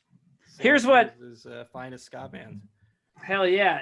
So, I mean, there's a lot to say about that because I was just wondering, like, their sound has so much going on, and it's so cool. But also, I love music videos like that, and they're, that's from that Asian Man video comp that we've played some other stuff from the last couple times. And one thing I love about a lot of the bands that made videos on that is that there's this energy to that video, which is like, okay, guys, this is our music video. We'll probably never get to make another one. Let's put everything we could possibly think of in this video. Yeah. And they did. They put all these little sketches and stuff in it and all these goofy character things. And it's great. It's really got 90s and ska band and indie energy with all the fake mustaches and shit. It's great. Well, it was, the idea being that they go to a karaoke place and they think that they're going to perform, and the lady's like, actually, it's karaoke tonight. And so all of those are supposed to be those cheesy karaoke videos. Yeah, totally. Like, yep. Just like a perfect.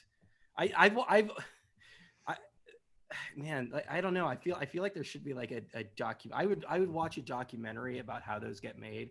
I remember there's got to be a movie about it, right?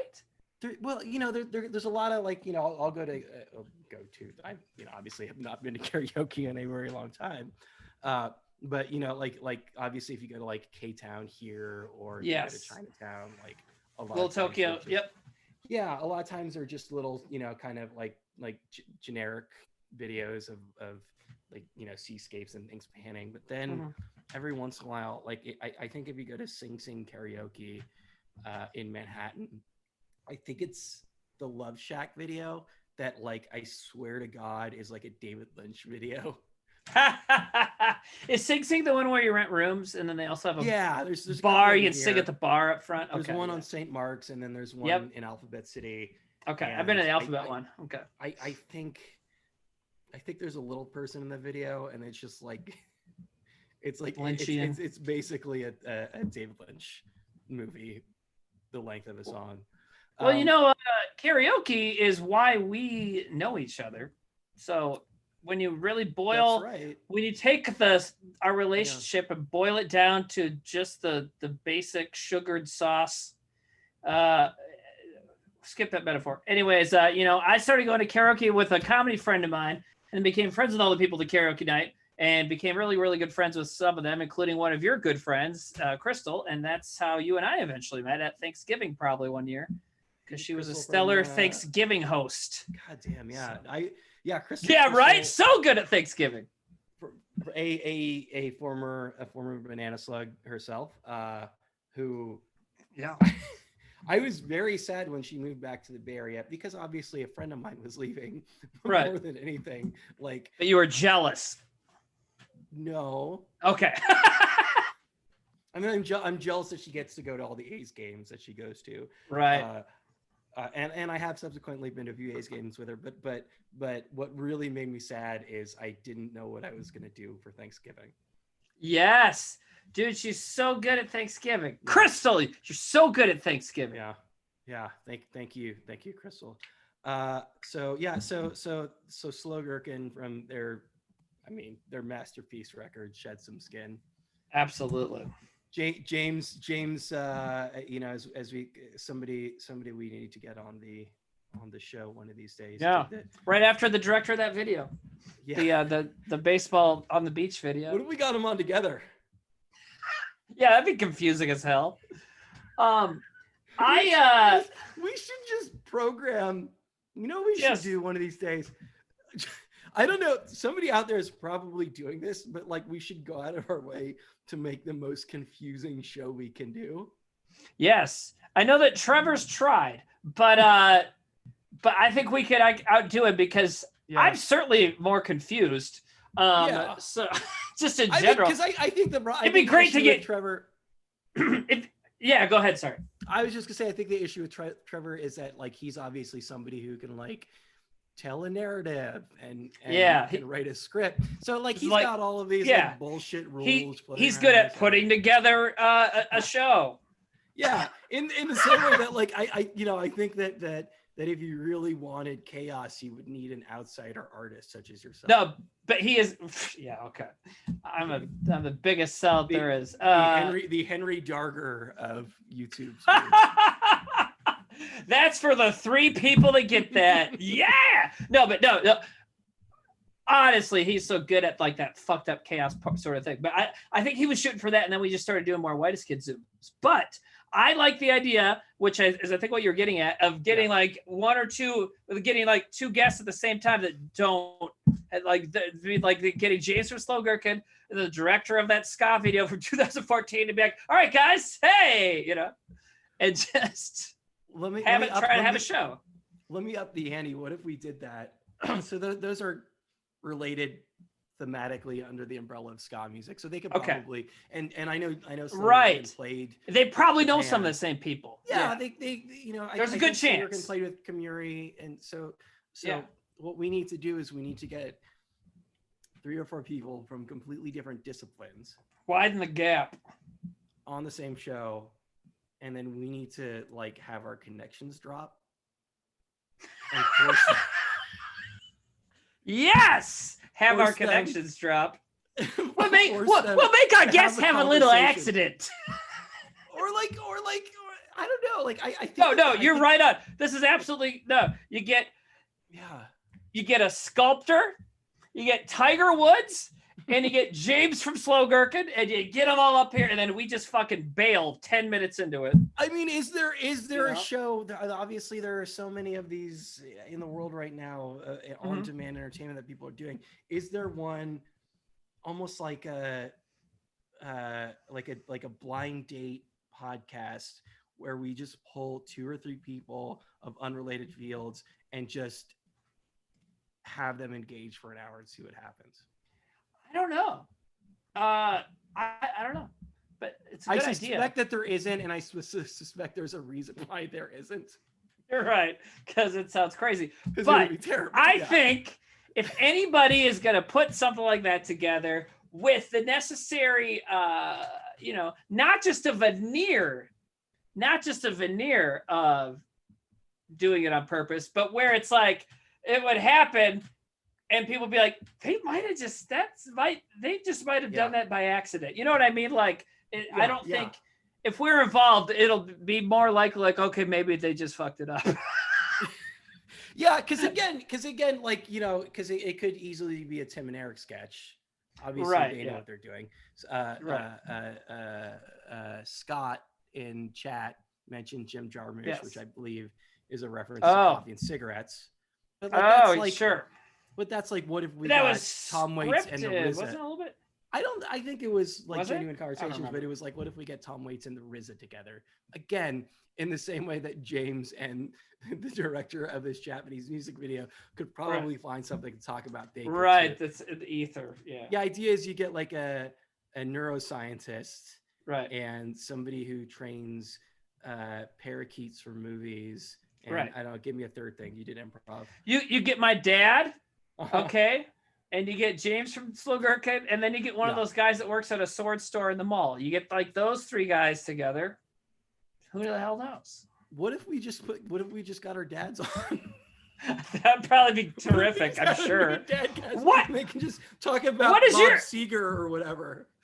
I don't know. Well, see, my dad, he's from around here, obviously, and Kenny Rogers, big one. So we were, and I loved Kenny Rogers, big ska fan, Kenny Rogers. But he also liked like Oak Ridge Boys, and who was the other guy, Statler Brothers.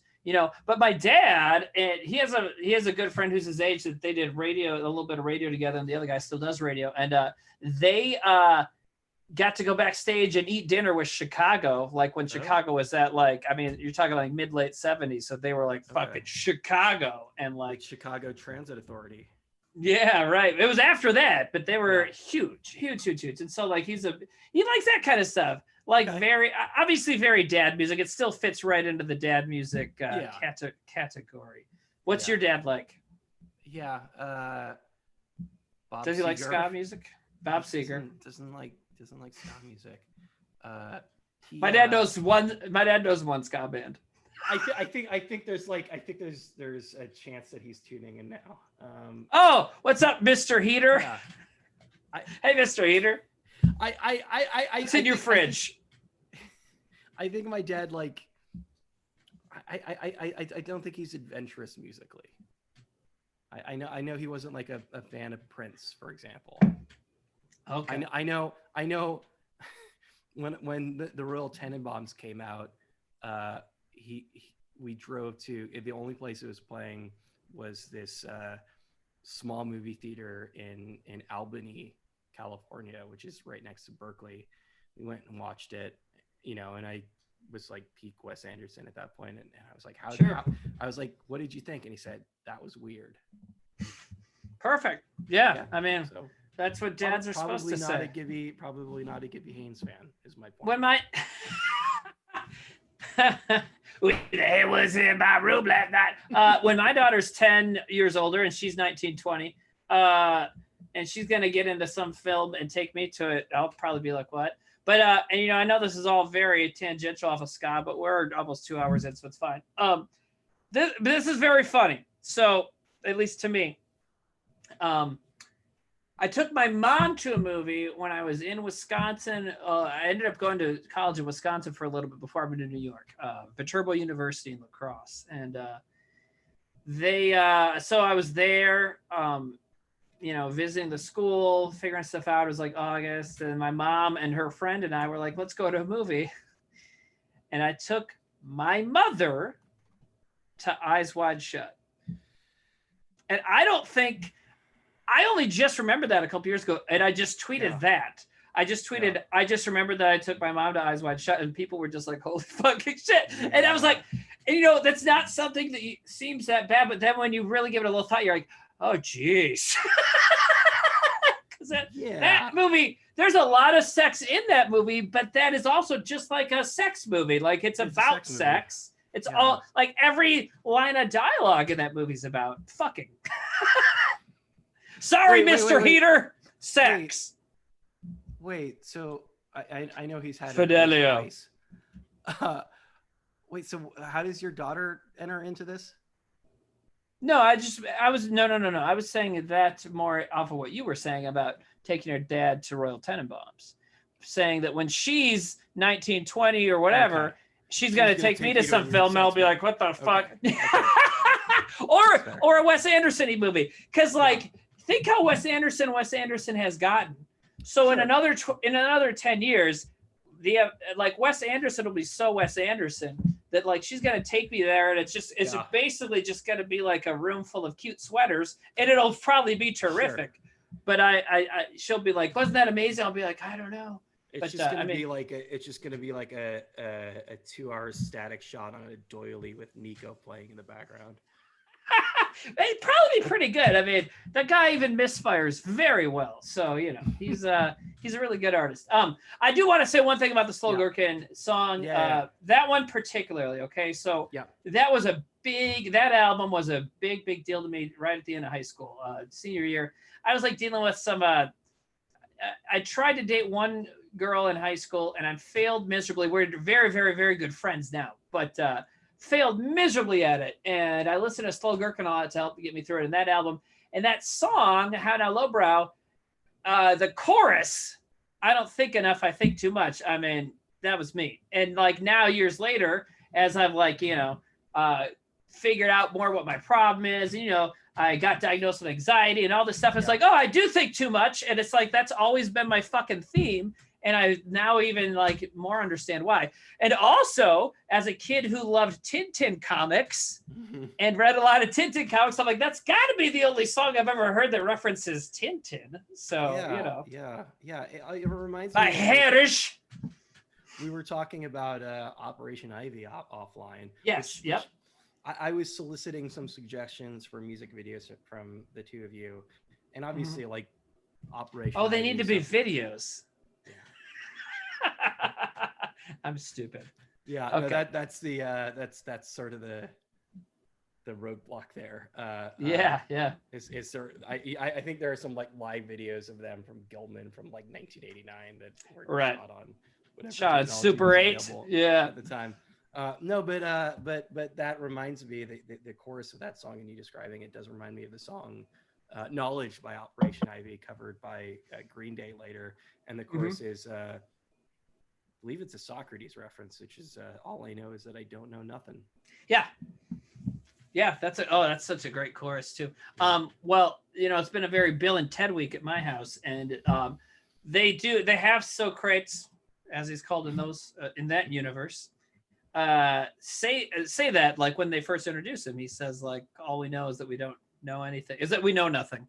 He says it with less grammar mistakes than Op Ivy did, So. Yeah, and he speaks ancient Greek, so very impressive. Right. Yeah. He's a big ska dude, Yeah. Big Kansas guy, I think, by the end of the movie. Might as well call him Scocrates. All right. Cut it. That was the one thing, like that was again, like to talk about like us doing Yes, a ska show, the like, podcast. Yeah. That was I think we were trying to set a limit. Yes. If we had a marker board, right, a dry erase board up with like the list of concerns, ska puns would always be number one, because it would just say 0 days since last ska pun. 0 days since our last ska pun. That is flat out hilarious. Like that is actually really, really funny, and that is something we need to do somehow once we start releasing the podcast, because I'm pretty sure the first 2 episodes have 50. I mean, it's just there's no way to stop it, and I think people are expecting it, right? So the biggest, one of the biggest things we ran into was was what to name the thing, which I think is the same problem that every single ska band has had throughout history, was do we go for the ska pun or not? Right. And I think we got to the point where we're like, I don't even know a pun that we could use anymore, because we were going to call it Skodcast, and there's a dude whose last name is SKAD and literally has a podcast, and he calls his the Skodcast. I was like, shit, we can't steal that guy's fucking name. So, which is literally like, why do a ska podcast if you can't call it the Skodcast at the end of the day? That's right. You know what? When we do our show where we invite random people into a room, he'll be one of the guests. Dude, Jason Scott or whatever the guy's name was. Yeah, dude, you're invited, Joseph Scott, Matt Scott. Let's let these people be. Okay, so tomorrow night, I will be with my brethren of the Whitest Kids You Know, and we're going to be streaming live on Twitch. It's going to start at 6 p.m. PT Pacific time, which is 8 p.m. Central Time, which is 9 p.m. Eastern Time. And I won't be there until an hour after that, which is 7 p.m. Pacific Time, 9 p.m. Central Time, 10 p.m. Eastern Time. And anyways, but it's going to be a lot of fun. We're just going to, I don't know if we have much of a plan. We're going to like do some Q&A. We're going to just kind of bullshit, and it'll be fun, because there's 5 of us, and Twitch is crazy, and it'll be fun. So I do think what's funny, I just assumed because you guys were doing a live stream that you were doing something Dungeons and Dragons related, which you're not, but it is funny how that's because quarantine has like reverted you to your childhood. Well, right. Well, and D&D. Yeah, absolutely. And you know what? I actually didn't play a lot of D&D in my childhood, but I did play Magic cards. And the reason we play D&D on the Whitest Kids stuff is one night we were doing, because we've been putting out Zoom videos on our YouTube channel, Official WKUK, which, by the way, that's the Twitch channel tomorrow night, Official WKUK. Was there a fake Twitter account floating around for a while there? Recently, and there's a whole thing behind that because it was created by someone who was trying to impress us. And so it worked. Color me impressed. Congratulations. Anyways, it actually, I know. It's like you need to read more about how Pete Best got into it, man. That's not what happened. Anyways, so not to call us the Beatles, Jesus Christ. I don't want to seem like an egomaniac. But anyways, what the hell was I talking about? Okay, so we were doing the Zoom videos with Whitest Kids, just talk about whatever stories, talk about sketches, whatever. And then at some point we stopped taping it, and we're talking about what to do for another one. And Trevor's like, what if we tried to play Magic the Gathering? And I, without moving, went, over here? You mean this Magic the Gathering? And was holding up Magic cards. And Trevor's like, why were those that accessible? It's because my daughter, I've been on and off into Magic cards like most of my life. And in quarantine, my daughter's been getting into fantasy stuff. She's very smart. We like games. So I'm like, boom, let's do it. And she's loved it. But so we started talking about doing some kind of nerdy thing. But Magic would be hard to do on Zoom because you can't see the cards. Yeah. D&D is easier to do on Zoom. You can't see the dice rolls, but otherwise it's mostly people talking, so it works. And because the idea was we wanted to be like, we don't know what we're doing. And Sam and I had played D&D before. I'd never been the Dungeon Master, so that's what I did. And they're all, Sam's trying to keep things going, but he was. But everybody else just kind of like whatever. And so that's why if you watch it, it's like completely bananas. And I basically try and play along and encourage their bananasness, but also try and push the story. And so it's kind of become like my great concern every other week is like the Saturday that we're doing. I just spend the day like, how the fuck am I going to get these guys? How do I get these guys this castle? How are we going to find this treasure? I think if you asked me which two Whitest Kids had played D&D before, I would probably say Timmy and Sam. Right. Yeah. Because we have the most fun. But no, because we're huge dorks. Yeah, exactly. Yeah. But that's, and I know we're going to go soon, but I do want to say it used to be a big stereotype. And even I held these stereotypes because I didn't play D&D until I was an adult. But, obviously it's one of those very easy to make fun of stereotypical things like, oh, big dorks play D&D. Oh, it's so nerdy. It's so weird. You're such a weird, like isolated, withdrawn nerd for playing D&D. Well, no, D&D is one of the most social freaking things you can do because you're hanging out with people and it's like about interacting with other people. It's like when you play video games online, you're still apart. Like D&D, you're sitting in a room or, in this case, you're not, but normally you're in a room and you're like, the game is like how you interact with what other people are saying, basically, I mean, it is extremely fucking dorky, though. There's no way around that. No, you're pretending to be elf wizards and, you got to say stuff like, if you get really into it, you end up saying stuff like forsooth, and stuff like that. And so all that dorky, but, pretending that it's like for wieners who don't have any friends clearly misses the point because it's for wieners with friends. Which, I don't even know what wiener means. So social wieners. So there you go. Anyways, this has been really, really fun, man. And I hope the people that watched it enjoyed it. And I think we should do it again with the director of the music video. What is the name of that video? Ariska Band is the band. Ariska Band. I don't know the name of it. Because as you know, I'm a classic soft rock DJ on Saturday mornings, and I feel like I could slide that one in and no one would notice. Just a little. Maybe when they start singing Japanese. I mean, one is your show available for streaming online, and two, I don't want people to, because I don't want them to call the radio station. Sure. Okay. But I do think you could. I don't think you can anymore. Okay. And then your second question, yes, I have played some ska on there sneakily before. I was just gonna ask if you had stuck anything in, but you have played. What did you feel like you need to play something that was like tangentially that aesthetically could fit in, or you just like, here's some 5 Iron Frenzy? No, here's what I did. And I did it actually not because it was ska, although obviously that's always going to be something I'm thinking about. But the day that the big George Floyd related protest started in Minneapolis, that was a Saturday, and I was on the radio. I was not expecting this story to start this way, Timmy. And I, good, hit him with your left. And so I was like, because we do this thing there, it's like you play a sponsored classic hit every hour. And that's where you can really pick the song, because otherwise there's a lot of programmed song lists in there, right? So I was playing protest music, And one of the songs I played was Ghost Town because I thought I kind of liked that angle on it. So especially in the middle of a quarantine and kind of all that. So, I liked that. I think Ghost Town has, even though that was about a different political event 40 years ago, I thought that Ghost Town really fit in with a lot of themes going on, both with the Black Lives Matter protests and with the quarantine and stuff. So I did that one. I played a few other ones. That was the only ska song, but yes, I snuck it in. But we also have No Doubt and Madness.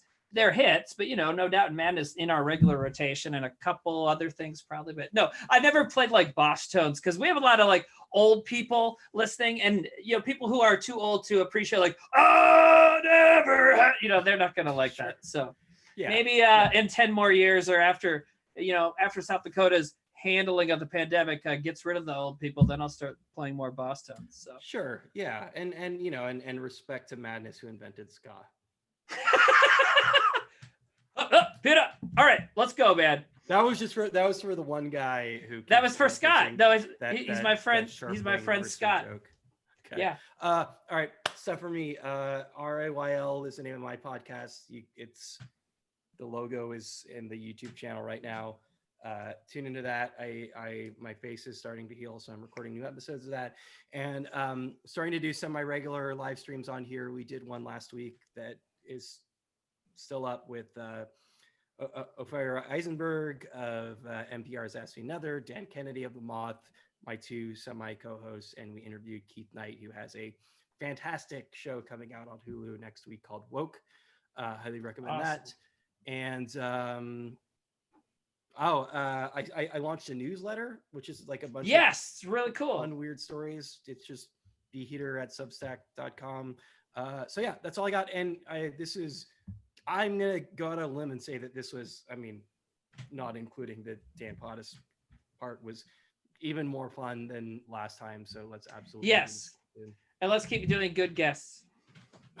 And the director of the Japanese ska video from 2014. You say those like they're mutually exclusive.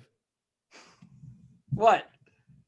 Good guests and the director of the Japanese. I didn't want people to think that by good guess I meant like more ska legends. No, I wanted the guy who decided to put the monitor on the beach. So all right. That's what I'm shooting for. Okay.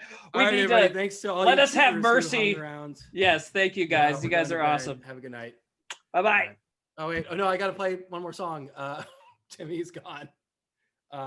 I'm taking us out with Toots and the Toots and the Mytals.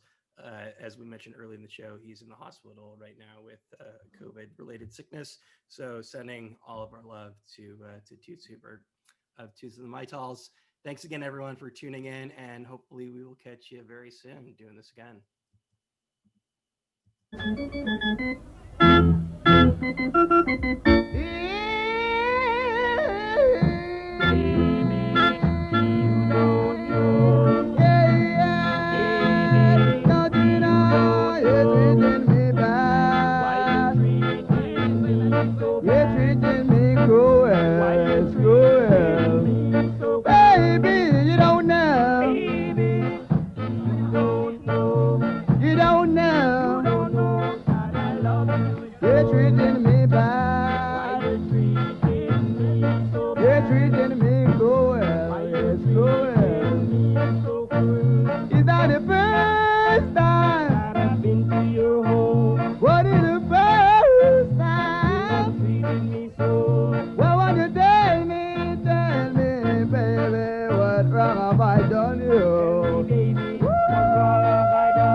Don't you hear I call you baby?